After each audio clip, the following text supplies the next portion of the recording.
ജാനകിയുടെയും അബിയുടെയും വീട് ഇന്നത്തെ എപ്പിസോഡിന്റെ റിവ്യൂവിലേക്ക് വീണ്ടും എല്ലാവർക്കും സ്വാഗതം. ഇന്ദ്രജ നകുലനോട് പറയുകയാണ്, ജാനകി എന്ന് പറയുന്നത് കേൾക്കുമ്പോൾ തന്നെ നിന്റെ മുഖത്ത് വരുന്ന എക്സ്പ്രഷൻസ് ഞാൻ ശ്രദ്ധിക്കാറുണ്ട്. അവൾ മുഖാമുഖം വന്നാൽ ഒരു പുഞ്ചിരിയോടുകൂടി നിൽക്കാൻ നീ ശീലിക്കണം. നിനക്കതിന് കഴിഞ്ഞേ തീരൂ. എൻ്റെ വഴികൾ ആ ലക്ഷ്യം വെച്ചാണ്. നീ അവളുടെ പിന്നാലെ പോകരുത്. അവളുടെ പിന്നാലെ നീ എത്ര ഓടിയാലും ജാനകിക്കൊപ്പം എത്തില്ല. നിന്നെ അവൾ പേടിയോടെ മാത്രമേ കാണൂ. അത്രയ്ക്ക് ഭയം നീ അവളുടെ മനസ്സിന് സമ്മാനിച്ചിട്ടുണ്ട്. അപ്പോൾ നകുലൻ, അതെ, ഏട്ടത്തി പറഞ്ഞത് സത്യമാണ്. ഭയത്തോടെ മാത്രമേ അവൾക്ക് എൻ്റെ മുൻപിൽ നിൽക്കാൻ പറ്റൂ. എടാ, നീ ചെയ്യേണ്ടത് എന്താണെന്ന് ഞാൻ പറയാം. നീ പോകേണ്ടത് അഭിറാമിൻ്റെ പിന്നാലെയാണ്. അഭിറാമിനെ നിരന്തരം കാണാൻ ശ്രമിക്കണം. അവനുമായി സൗഹൃദം സ്ഥാപിച്ചെടുക്കണം. പിന്നീട് ഒരു ഞെട്ടലോടെ മാത്രമേ നീ ആരാണ് എന്നുള്ള സത്യം അവൻ മനസ്സിലാക്കാൻ പാടുള്ളൂ. അപ്പോൾ നിന്റെ മുഖത്ത് നിഷ്കളങ്കതയുണ്ടാവണം.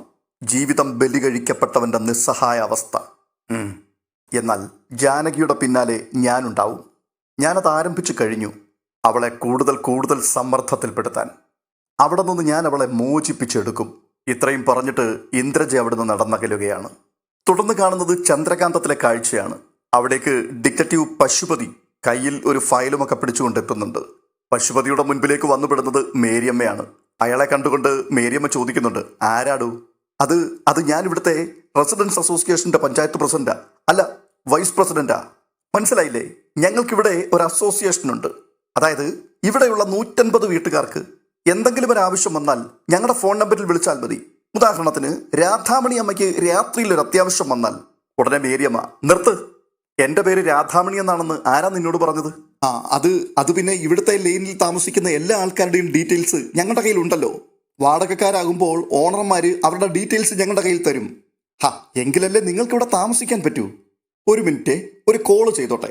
ഇവിടെ അടുത്തൊരു വീട്ടിൽ വൈദ്യുതി ഇല്ലെന്ന് പറഞ്ഞ് ഇപ്പം എന്നെ വിളിച്ചതേ ഉള്ളൂ. കണക്ഷൻ കിട്ടിയോന്ന് ഒന്ന് ചോദിച്ചു നോക്കട്ടെ. ഇത് പറഞ്ഞിട്ട് പശുപതി ഫോൺ എടുത്ത് മേരിയമ്മയുടെ മുൻപിൽ നിന്നുകൊണ്ട് ഒരു ഫോട്ടോ എടുക്കുകയാണ്. തുടർന്ന് പറയുകയാണ്, ഇതാണ് ഇവിടുത്തെ കുഴപ്പം, റേഞ്ച് കിട്ടില്ല, എന്തു ചെയ്യാനാ? ഈ സമയത്ത് ജാനകി അവിടേക്ക് വരുന്നുണ്ട്. എന്നിട്ട് ചോദിക്കുകയാണ്, ആരാ നിങ്ങൾ? ഉടനെ മേരിയമ്മ, ഇവന്റെ മുഖത്തൊരു കള്ള ലക്ഷണമില്ലേ മോളെ? അപ്പോൾ പശുപതി, അയ്യോ, തോന്നിയോ അങ്ങനെ? എൻ്റെ അച്ഛനെ ഒന്ന് കാണണം, പെരും കള്ളന്റെ ലക്ഷണമാ. അത് വെച്ച് നോക്കുമ്പോഴേ ഞാൻ വെറും സാധു. ഉടനെ ജാനകി വീണ്ടും ചോദിക്കുകയാണ്, നിങ്ങൾ ആരാ, എന്താ വേണ്ടത്? പെട്ടെന്ന് പശുപതി ആകെ വിൽക്കുകയാണ്. എന്നിട്ട് ഒരു വിധത്തിൽ പറഞ്ഞൊപ്പിക്കുന്നുണ്ട്, ഞാൻ ഇവിടുത്തെ ഈ റെസിഡൻസ് അസോസിയേഷന്റെ വിവരങ്ങൾ അന്വേഷിക്കാൻ വന്നതാണ്. ഞങ്ങള് വാടകക്കാരാ, ഉടനെ വീടൊഴിഞ്ഞു പോകും. ഞങ്ങൾ എന്തിനാണ് നിങ്ങൾക്ക് വിവരം തരുന്നത്? അല്ല, ഈ വിവരങ്ങള്. അപ്പോഴേക്കും മേരിയമ്മ പറയുകയാണ്, മോളെ, ഇവൻ വേറെ എന്തോ ഉദ്ദേശം വെച്ചിട്ട് വന്നതാണ്. അയ്യോ, എന്തുദ്ദേശം? എനിക്ക് ഒരു ഉദ്ദേശവും ഇല്ല. ഞങ്ങൾക്ക് ഇവിടെ താമസിക്കുന്നവരെ കുറിച്ചൊക്കെ അറിയാവുന്നേ. ജാനകി എന്നല്ലേ നിങ്ങളുടെ പേര്? വീണ്ടും മേരിയമ്മ, മോളെ, ഇവനെല്ലാം മനസ്സിലാക്കിയിട്ടാണ് വന്നത്. എന്തു മനസ്സിലാക്കിയെന്ന്? ഞാനൊന്നും മനസ്സിലാക്കിയിട്ടില്ല, എല്ലാം മനസ്സിലാക്കാനാ പോകുന്നത്. അപ്പോൾ ജാനകി, അല്ല, നിങ്ങളെ ആരാണ് ഇവിടേക്ക് അയച്ചത്? ഞാനത് പറയില്ല. അല്ല, ഞാനത് പറഞ്ഞായിരുന്നു നേരത്തെ. അപ്പോൾ വീണ്ടും മേരിയമ്മ പറയുകയാണ്, ദേ, തല്ലുകൊള്ളണ്ടെങ്കിൽ വേഗം ഇറങ്ങി പൊയ്ക്കോ ഇവിടുന്ന്. തുടർന്ന് പശുപതിയുടെ മുഖത്തിനു നേരെ കൈ ഓങ്ങിക്കൊണ്ട് ഇറങ്ങി പോകാനില്ലടാ പറഞ്ഞു ഇവിടുന്ന്. പെട്ടെന്ന് ജാനകി മേരിയമ്മയുടെ കയ്യിൽ കയറി പിടിച്ചിട്ട് പറയുകയാണ്, ആരാ എന്താണെന്നറിയാതെ അമ്മ ഇങ്ങി വന്നേ, വരാനല്ലേ പറഞ്ഞത്? ഇത് പറഞ്ഞ് മേരിയമ്മയും കൂട്ടിക്കൊണ്ട് ജാനകി മുറിക്കുള്ളിലേക്ക് പോവുകയാണ്. ഈ സമയത്ത് പശുപതി രണ്ടുപേരും കൂടി അകത്തേക്ക് നടന്നു പോകുന്ന ആ ഫോട്ടോയും പുറത്തു നിന്നെടുക്കുന്നുണ്ട്. എന്നിട്ട് പറയുകയാണ്, ആഹാ, എനിക്കുള്ളത് കിട്ടി, ഇനി ഇവിടെ നിന്നാൽ കൂടുതൽ കിട്ടും. ആ തള്ളയ്ക്ക് വട്ട, എനിക്കിത് മതി. ഇത് പറഞ്ഞിട്ട് അയാൾ അവിടുന്ന് സന്തോഷത്തോടെ ഇറങ്ങി പോവുകയാണ്.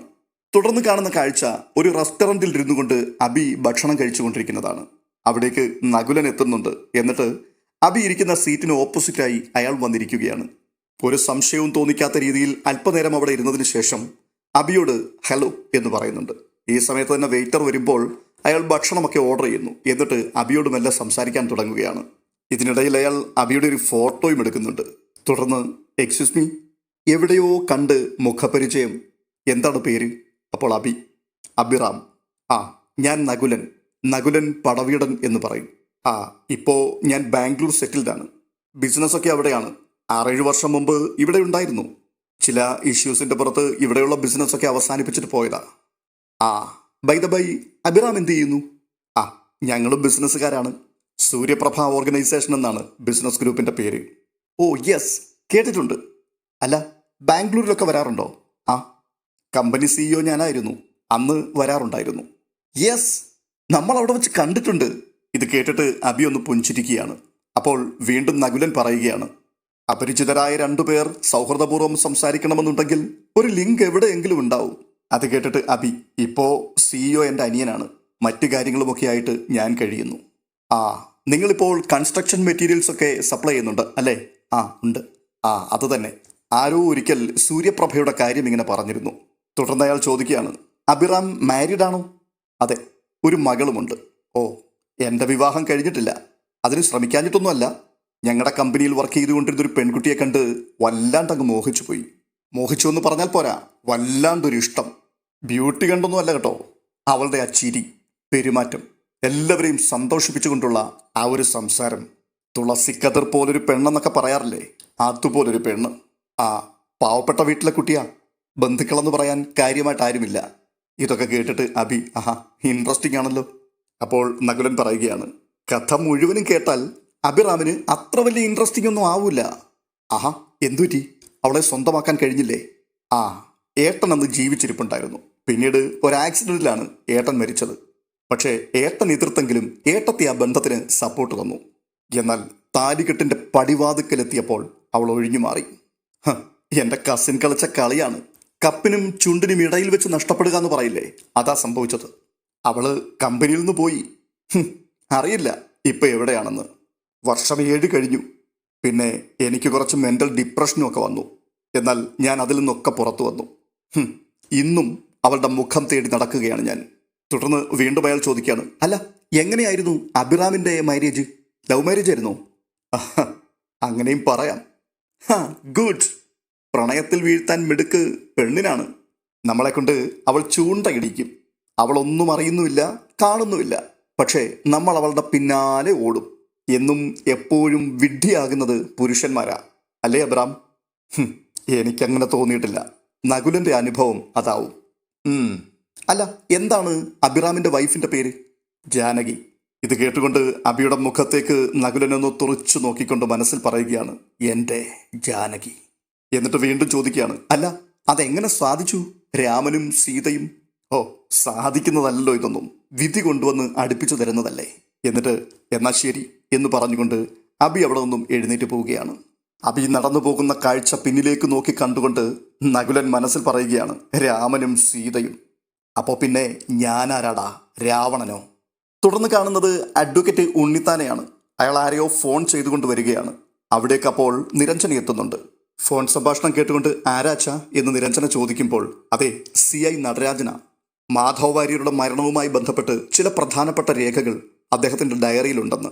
ആ പഴയ ഓർമ്മകളൊക്കെ വെച്ച് പരതി നോക്കിയതാണ് അയാൾ. ആഹാ, അത്രയ്ക്ക് ആത്മാർത്ഥത ആ മനുഷ്യനുണ്ടോ ചാ? ഇല്ലെങ്കിൽ അതൊക്കെ അയാൾക്ക് ചെയ്യേണ്ട ആവശ്യമുണ്ടോ? വീട് മാറിയപ്പോൾ പഴയ ഡയറികളൊക്കെ ഏതോ പെട്ടിയിൽ സൂക്ഷിച്ചു വെച്ചിരുന്നു അത്രേ. അത് അയാൾ തപ്പിയെടുത്തു. അപ്പോൾ നിരഞ്ജന, ഡയറി എഴുതുന്ന ശീലം അയാൾക്കുണ്ടായിരുന്നുവെങ്കിൽ ആ കേസിനെ കുറിച്ചുള്ള വിവരങ്ങൾ തീർച്ചയായിട്ടും ആ ഡയറിയിലുണ്ടാവും. അന്നത്തെ അയാളുടെ സംസാരത്തിൽ നിന്ന് കേസുമായിട്ട് അയാൾക്കുണ്ടായിരുന്ന താല്പര്യം തന്നെ വ്യക്തമായിരുന്നു. അല്ല, അയാൾ ചോദിച്ചു, നീ ചെന്ന ഡയറി കളക്ട് ചെയ്യുമോന്ന്. മറ്റാരുടെയും കയ്യിൽ കൊടുത്തു വിടുവാൻ അദ്ദേഹത്തിന് താല്പര്യമില്ല. ആ അച്ഛാ, ഞാൻ നാളെ പോകാം, ഇന്ന് ആകെ ടയേർഡാ. അല്ല, നിനക്ക് അത്രയും ദൂരം യാത്ര ചെയ്തു പോകാൻ ബുദ്ധിമുട്ടുണ്ടെങ്കിൽ അയാളുടെ മകൾ വർക്ക് ചെയ്യുന്ന ഹോസ്പിറ്റലിൽ എത്തിയാൽ മതി എന്ന് പറഞ്ഞു. അയാളത് അയാളുടെ മകളുടെ കയ്യിൽ കൊടുത്തു വിടാമെന്ന്.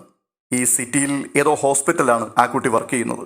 അപ്പോൾ നിരഞ്ജന, ആ നടരാജൻ സാറിൻ്റെ മോള് ഡോക്ടറാണ്, എന്തോ പേര് പറഞ്ഞു. ആ അതൊന്നും വേണ്ടച്ചാ, ഞാൻ തന്നെ നേരിട്ട് പോയിക്കോളാം. അപ്പോൾ പിന്നെ കൂടുതൽ സംശയങ്ങൾ തീർക്കാമല്ലോ. അതാണ് ഏറ്റവും നല്ലത്. എന്നാൽ പിന്നെ മോള് ചെല്ല്. ആ അച്ഛാ, നാളെ ഞാൻ വീട്ടിലേക്ക് വരുമെന്ന് അമ്മയോട് പറയണേ. ആ ശരി എന്നാ. ഇത് പറഞ്ഞിട്ട് നിരഞ്ജന അവിടെ നിന്ന് ഇറങ്ങി പോവുകയാണ്. തുടർന്ന് കാണുന്നത് രാധാമണി പൊന്നുവിൻ്റെ ഫോട്ടോ ഫോണിൽ വെച്ച് കണ്ടുകൊണ്ട് അങ്ങനെ ചിരിച്ചിരിക്കുന്ന കാഴ്ചയാണ്. ഈ സമയത്ത് ജാനകി അവിടേക്ക് വരുന്നുണ്ട്. എന്നിട്ട് ചോദിക്കുകയാണ്, ആഹാ പൊന്നുവിനെ കാണുകയാണ് അല്ലേ? അമ്മ അവളോട് മിണ്ടാഞ്ഞിട്ടല്ലേ അവളങ്ങ് പോയത്? എന്നിട്ടിപ്പോൾ ഫോട്ടോ നോക്കിയിരുന്നിട്ട് വല്ല കാര്യമുണ്ടോ? തുടർന്ന് ജാനകി രാധാമണിയുടെ അച്ഛൻ്റെ ഫോട്ടോ വീണ്ടും രാധാമണിയെ കാണിച്ചുകൊണ്ട് പറയുകയാണ്, ആ ദേ ഇതാരാണെന്ന് അമ്മയ്ക്ക് പറയാമോ? ഇത് കേട്ടുകൊണ്ട് രാധാമണി ആ ഫോട്ടോ വാങ്ങി അതിലേക്ക് സൂക്ഷിച്ചു നോക്കുകയാണ്. ഈ സമയത്ത് അവിടേക്ക് മേരിയമ്മയും എത്തുന്നുണ്ട്. മേരിയമ്മ എന്നിട്ട് ജാനകിയോട് ചോദിക്കുകയാണ്, അച്ഛൻ്റെ പടം കണ്ടിട്ട് രാധാമണിക്ക് മനസ്സിലായോ? അമ്മ അതിൽ നിന്ന് കണ്ണെടുക്കാതെ നോക്കിയിരിക്കുന്നത് കാണുമ്പോൾ മേരിയമ്മയ്ക്ക് മനസ്സിലാവുന്നില്ലേ? അപ്പോൾ മേരിയമ്മ, രാധാമണിയുടെ അച്ഛൻ. അത് മനസ്സിലായ സ്ഥിതിക്ക് അച്ഛനെന്നൊന്ന് പറ രാധാമണി, അതെങ്കിലും ഞങ്ങളൊന്ന് കേൾക്കട്ടെ. ഈ സമയത്ത് രാധാമണി ആ ഫോട്ടോയിൽ അങ്ങനെ തൊട്ട് തലോടുന്ന കാഴ്ച കാണുന്നുണ്ട്. അത് കണ്ടുകൊണ്ട് മേരിയമ്മ പറയുകയാണ്, മനസ്സിലാക്കാൻ കഴിയാഞ്ഞിട്ടാണോ മോളെ ഇങ്ങനെയൊക്കെ ചെയ്യുന്നത്? അപ്പോൾ ജാനകി ചോദിക്കുകയാണ്, അച്ഛൻ്റെ ജോലി എന്തായിരുന്നുവെന്ന് അമ്മ ഓർക്കുന്നുണ്ടോ? ക്ഷേത്രത്തിൽ ദേവന് പൂമാല കെട്ടുന്ന ജോലിയായിരുന്നു അച്ഛന്. ഞാൻ പറയുന്നത് ശരിയല്ലേ അമ്മേ? ഇത് കേൾക്കുമ്പോഴേക്കും ആ ഫോട്ടോയിൽ നിന്ന് കണ്ണുയർത്തി വിജനതയിലേക്ക് അങ്ങനെ സങ്കടത്തോടെ രാധാമണി നോക്കി ഓർത്തെടുക്കുവാൻ ശ്രമിക്കുകയാണ്. അപ്പോൾ വീണ്ടും ജാനകി പറയുകയാണ്, അമ്മ എന്നും ആ ക്ഷേത്രത്തിൽ പോകാറുണ്ടായിരുന്നില്ലേ? അമ്മ അതൊന്ന് ഓർത്തു നോക്ക്. അച്ഛൻ മാല കെട്ടിക്കൊണ്ടിരുന്ന ആ ക്ഷേത്രം, അവിടുത്തെ തിടപ്പള്ളിയുടെ വരാന്തയിലിരുന്ന് ഭഗവാന് മാല കെട്ടുന്ന അച്ഛൻ്റെ ആ രൂപം, അത് അമ്മയുടെ മനസ്സിൽ തെളിഞ്ഞു വരുന്നില്ലേ? ഈ സമയത്ത് രാധാമണിയുടെ ഓർമ്മകളിലേക്ക് എന്തൊക്കെയോ കയറി വരികയാണ്. ഒരു ശബ്ദം രാധാമണി കേൾക്കുകയാണ്. അച്ഛൻ വിളിക്കുന്നതാണ്, മോളെ രാധാമണി. അപ്പോൾ വീണ്ടും രാധാമണി. നടയടച്ചു കഴിഞ്ഞ് വൈകിട്ട് അച്ഛൻ വീട്ടിൽ വരുമ്പോൾ ഇലയിൽ പൊതിഞ്ഞ് നെദ്യച്ചോറും പായസവും ഒക്കെ ഉണ്ടാവും. ജീവിതത്തിലെ ഏറ്റവും നല്ല ആ കാലം അമ്മയൊന്ന് ഓർത്തു നോക്കിയേ. ക്ഷേത്രത്തിൽ നിന്ന് വീട്ടിലെത്തുമ്പോൾ അച്ഛൻ നീട്ടി വിളിക്കും, രാധാമണിന്ന്. അപ്പോൾ വീണ്ടും ആ വിളി കേൾക്കുകയാണ് രാധാമണി, മോളെ രാധാമണി. ഇത് കേട്ടുകൊണ്ട് ദാ വരുന്നച്ചാ എന്ന് പറഞ്ഞ് രാധാമണി പ്രതികരിക്കുന്ന ആ ഓർമ്മകൾ രാധാമണിയുടെ ഉള്ളിലേക്ക് ഓടിയെത്തുന്നത് തൻ്റെ കണ്ണുകളിൽ നിന്നും നമുക്ക് വായിച്ചെടുക്കുവാൻ കഴിയുന്നുണ്ട്. അപ്പോൾ അച്ഛൻ വീണ്ടും സംസാരിക്കുന്ന ശബ്ദം കേൾക്കുകയാണ്, മോളെ രാധാമണി, ആ നേദ്യച്ചോറും പായസവും എടുത്തു വെക്കുക. ആ ശരിയച്ചാ. അച്ഛൻ മാല കെട്ടാൻ പറഞ്ഞിട്ട് മോള് കെട്ടിയോ? ഉവ്വ് അച്ഛാ. ഈ ഓർമ്മകളിലേക്ക് ഊളിയിടുവാൻ കഴിഞ്ഞപ്പോഴേക്കും വീണ്ടും രാധാമണി അച്ഛൻ്റെ ഫോട്ടോയിലേക്ക് സൂക്ഷിച്ചു നോക്കുകയാണ്. ഇത് കണ്ടുകൊണ്ട് വളരെ സന്തോഷത്തോടെ ജാനകി അമ്മയുടെ തോളിൽ കൈയിട്ടിട്ട് പറയുകയാണ്, അപ്പോൾ പാവാടയും ധാവണിയും ഒക്കെ ധരിച്ച് ഇരുവശത്തും പിന്നിയിട്ട മുടികളുമൊക്കെയായിട്ട് രാധാമണി ഓടി വരും. രാധാമണി സന്തോഷത്തോടെ ഓടി വന്ന് അച്ഛൻ കൊണ്ടുവന്ന നേദ്യച്ചോറ് വാങ്ങും. അതിൻ്റെ രുചി മറക്കാൻ രാധാമണിക്ക് ഈ ജന്മം കഴിയുമോ? ഇത് കേൾക്കുമ്പോഴേക്കും രാധാമണിയുടെ ഉള്ളിൽ നിന്നും ഒരു പരിഭവം പുറത്തേക്ക് വരുന്നുണ്ട്. കണ്ണുകളൊക്കെ ഇമ വെട്ടുവാൻ തുടങ്ങുന്നു. വീണ്ടും ആ ശബ്ദം കേൾക്കുകയാണ്, മോളെ രാധാമണി. രാധാമണിയുടെ ഈ പ്രതികരണം കാണുമ്പോൾ മേരിയമ്മയ്ക്കും ജാനകിക്കും മനസ്സിലാക്കുവാൻ കഴിയുന്നുണ്ട്, അവർ പഴയകാലം ഓർത്തെടുക്കുവാൻ തുടങ്ങി എന്ന്. തുടർന്ന് കാണുന്നത് അടുത്ത ദിവസത്തെ പ്രൊമോയാണ്. അബി പൊന്നുവിനെയും കൂട്ടി വീടിന്റെ മുകളിലത്തെ നിലയിലേക്ക് കയറുകയാണ്. ഈ സമയത്ത് അപർണ അബിയുടെ മുൻപിലേക്ക് വന്നിട്ട് പറയുകയാണ്, എൻ്റെ അച്ഛൻ്റെ ശത്രുക്കളൊക്കെ എൻ്റെയും ശത്രുക്കളാണ്. ആ നിലയ്ക്ക് നീയും എൻ്റെ ശത്രുവാ. എൻ്റെ അച്ഛൻ്റെ നിഴലിൽ പോലും ചവിട്ടാൻ ഞാൻ ഒരുത്തനെയും അനുവദിക്കില്ല. അപ്പോൾ അബി, നിഴലിലല്ല, അയാളുടെ ശിരസിലാണ് ചവിട്ടാൻ പോകുന്നത്. പാതാളത്തോളം പടനിലത്ത് തമ്പിയെ ചവിട്ടി താഴ്ത്തിയിരിക്കും. നീ ചവിട്ടാനെങ്കിൽ വാടാ, നിന്റെ കാല് ഞാൻ വെട്ടും. തുടർന്ന് കാണുന്നത് CI നടരാജന്റെ മകൾ ഡോക്ടർ കസ്തൂരിയും അപർണയും തമ്മിൽ ഒരുമിച്ച് നിൽക്കുന്ന കാഴ്ചയാണ് അളകാപുരിയിൽ. ഈ സമയത്ത് അവിടേക്ക് നിരഞ്ജന കയറി വരുന്നു. ഇവർ രണ്ടുപേരും ഒരുമിച്ച് നിൽക്കുന്നത് കണ്ടുകൊണ്ട് നിരഞ്ജന ഒന്ന് ഞെട്ടുന്നുണ്ട്. പിന്നീട് കാണുന്നത് പശുപതിയെയാണ്. പശുപതി അപർണയോട് പറയുകയാണ്, ജാനകി തൻ്റെ അമ്മയെയും കൊണ്ടുപോകുന്ന ഫോട്ടോ ഞാൻ മാഡത്തിന്റെ വാട്സാപ്പിലേക്ക് അയച്ചിട്ടുണ്ട്. മാഡം അത് നോക്കിയില്ലേ? ഒന്ന് നോക്ക്. ഈ കാഴ്ചകളോടുകൂടി ഇന്നത്തെ എപ്പിസോഡ് പൂർണ്ണമാവുകയാണ്. നാളത്തെ എപ്പിസോഡിന് വേണ്ടി വീണ്ടും കാത്തിരിക്കാം. ഈ വീഡിയോ നിങ്ങൾക്ക് ഇഷ്ടപ്പെട്ടിട്ടുണ്ടെങ്കിൽ ഒന്ന് ലൈക്ക് ചെയ്യുവാനും ഇതുവരെയും സബ്സ്ക്രൈബ് ചെയ്തിട്ടില്ലാത്തവർ ഒന്ന് സബ്സ്ക്രൈബ് ചെയ്യുവാനും മറക്കരുത് എന്ന് ഓർപ്പിക്കുന്നു. വീണ്ടും നാളത്തെ വീഡിയോയിൽ കാണും വരേക്കും ബൈ ബൈ.